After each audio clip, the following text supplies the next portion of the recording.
వెండితెర మీద ప్రదర్శించే సినిమాలకు సెన్సార్ ఉంటుంది. కానీ బుల్లితెరపైన ప్రదర్శింపబడే సీరియల్స్ కు గానీ రియాలిటీ షోలకు గానీ సెన్సార్ ఉండదు. దాంతో బుల్లితెరపై ఆర్టిస్టులు రెచ్చిపోతున్నారు. బూతు డైలాగులు, చిన్న పిల్లలు చూడలేని విధంగా సీన్స్ సీరియల్స్ లో, అంతేకాకుండా సీరియల్స్ లో దారుణంగా చంపుకోవడాలు చూపిస్తున్నారు.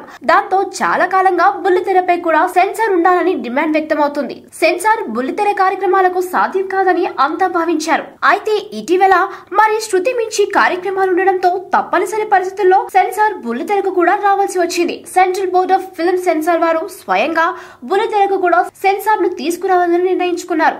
బుల్లితెరపైన ప్రసారమయ్యే ప్రతి దాన్ని కూడా సెన్సార్ చేయాల్సిందే అని త్వరలోనే అందుకు సంబంధించిన మార్గదర్శకాలు విడుదల చేస్తున్నట్లుగా బోర్డు ప్రకటించింది. ఆ నిర్ణయం అమలు జరిగితే మాత్రం తెలుగులో జబర్దస్త్ పటాస్ట్రోలకు కత్తెరపడ్డట్టే. ఈ ఇంట్రెస్టింగ్ న్యూస్ మరియు గాసిప్స్ కోసం వెంటనే ఫిల్మీ స్కోప్ ఛానల్ కి సబ్స్క్రైబ్ అవ్వండి.